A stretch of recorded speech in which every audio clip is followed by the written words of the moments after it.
네, 안녕하세요. 태양광입니다. 자, 오늘은 BNPI 논란에 대해서 이야기를 하려고 합니다. 앞으로 태양광 사업을 준비하는 발전소 사업주라면 이 부분에 대해서 조금 민감하게 생각을 하셔야 됩니다. BNPI, 뭐냐? 양면 모듈에 적용되는 부분입니다. 양면 모듈, 앞면이 아니라 후면에 추가 발전량이 나오기 때문에 그 부분은 사용전 검사 때 용량을 늘려서 인증을 해야 된다라는 논란인데, 이 부분은 제가 할 말이 되게 많습니다. 자, 이 부분이 성립이 되려면요, 일단 이렇게 돼야 됩니다. 저희가 운영하는 태양광 발전소 매매 중개거래 브랜드의 솔라트레이드에서 지금 평가를 한 발전소가 1000개를 넘었습니다. 제가 국내 발전소 누적 데이터들을 분석하고 평가한 자료들이 그렇게 많다는 거죠. 그걸 기반으로 봤을 때 그러면 양면 모듈은 추가 발전량이 나오지 않습니까? 그러면 단면 모듈보다 양면 모듈이 총 발전량이 더 많아야 돼요. 당연하죠. 10% 정도 추가 발전량이 있다라고 계산을 했을 때 똑같은 조건의 국내 평균 발전량보다 10%가 많아야 됩니다. 그런데 양면 모듈 발전소의 누적 데이터를 평가해 봤는데 그렇지가 않아요. 자, 이렇게 얘기를 하면 됩니다. 잘 지어진 발전소에 평균 발전량이 4시간 정도 나온다라고 봤을 때 잘 지어진 양면 모듈 발전소의 평균 발전량이 4.4시간이 나와야 됩니다. 1년 평균 발전량이 4.4시간이 나온 걸 있으면 저한테 보내주십시오. 그럼 제가 사과 영상을 다시 올리도록 하겠습니다.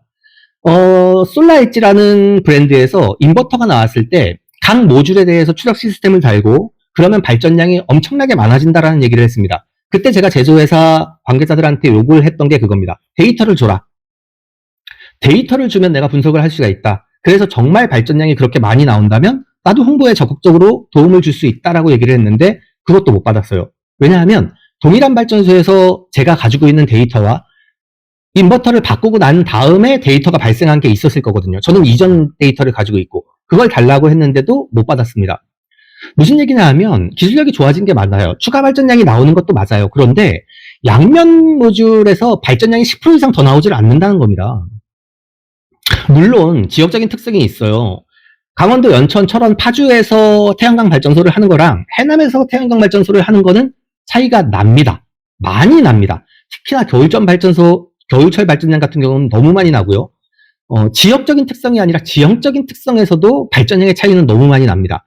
그걸 깡그리 무시를 하고 얘기를 하는 게 아니라 지역적인 특성과 지형적인 특성을 충분히 감안을 하고 얘기를 드리는 거예요. 그럼에도 불구하고 양면 모듈이 발전량이 더 나온다? 당연히 써야죠. 그런데 지금 전기안전공사에서 후면 발전량에 대해서 추가적인 용량을 늘린다면 제가 올해 설비하는 발전소는 양면 모듈을 절대 쓰지 않을 겁니다. 왜냐하면 발전량이 그렇게 더 많이 나오지 않으니까요. 이런 겁니다. 200W의 모듈이 200kW, 1메가의 태양광 발전소가 피크치를 쳤을 때, 그러니까 대기에 오염이 하나도 없고 아주 청량하고 아주 맑고 아주 시원한 날, 최대 출력이 1000kW가 나오는 발전소, 이게 1000kW의 태양광 발전소입니다. 그러면 1000kW의 태양광 발전소에서 10%가 더 나온다라고 치면 후면 발전까지 나온다 그랬으니까 그럼 1100kW 이상이 나온다는 얘기가 전기안전공사에서 하는 얘기예요. 근데 제가 봤을 때 라운드가 넓어질 수는 있겠죠. 하루 중 발전할 수 있는 시간이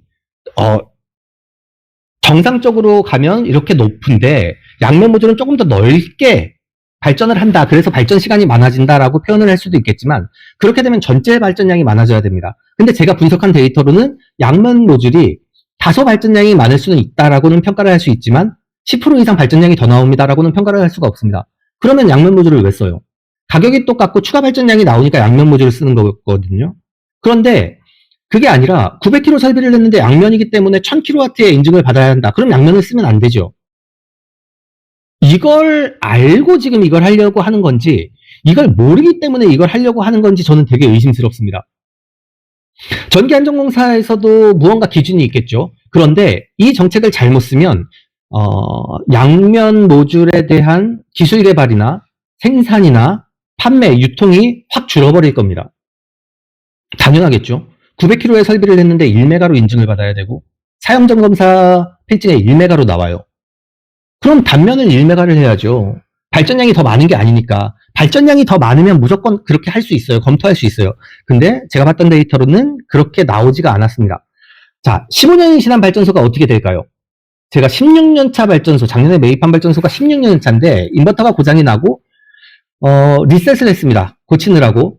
그 이전에 이 발전소 200kW 발전소인데 207kW, 8kW 정도의 피크치를 찍었었습니다. 15년 중에 15년 동안 운전을 했는데 그 중에 가장 발전량이 좋은 피크치가 207, 8 정도의 발전량이 나왔습니다. 그런데 15년 이후 16년 차에 인버터를 수리를 했고 인버터를 수리를 해서 리셋을 해서 재가동을 했는데 지금 8월달, 9월달에 제가 공사를 했죠. 그런 다음에 9, 10, 11, 12, 1, 2 발전량 안 좋을 때죠. 아직 봄철 발전량을 안 먹었으니까요. 그런데 192.8kW가 나왔습니다. 이건 물론 제가 발전소를 인수하고 2달 만에 인버터가 고장이 났고 모듈 깨진 게 되게 많아서 깨진 거 교체를 다 해줬고요. 스트링이 3라인이 나가서 스트링을 다시 점검을 했습니다. 사업자들이 이런 거 잘 못하죠. 근데 해야 돼요. 발전량이 적어진 것들은 DC라인 스트링 체크를 반드시 해야 됩니다. 그런데 안 하시죠. 제 얘기는 뭐냐 하면 다결정 16년 차 발전소가 제대로 운영을 하고 설비를 이어간다면 효율 저하가 그렇게 많이 나타나지 않는다라는 얘기를 하는 겁니다. 그런데 우리가 굳이 이게 지금 똑같은 얘기를 뭐라고 해야 되냐면요. 200kW 양면 모듈을 지금 설치를 했을 때 피크치가 220이 나오던가 아니면 발전량이 더 많이 나와야 돼요. 10% 이상이. 근데 제 경험상 그렇지 않았다라는 얘기를 하는 겁니다.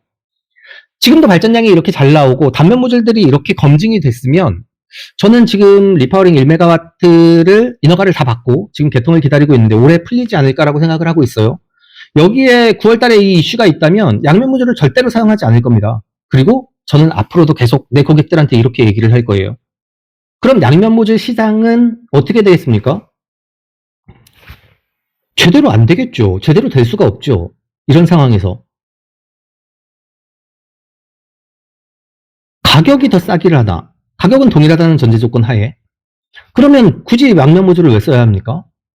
99kW의 양면 모듈을 설비를 했는데 사용자검사를 봤더니 112kW래. 120kW래.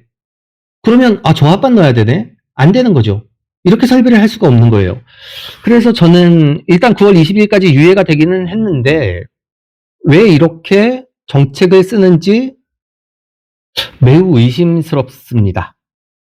그래서 이분들이 태양광을 제대로 알고 있나 사실 걱정이 좀 되는 부분도 있고요. 좀 그렇습니다.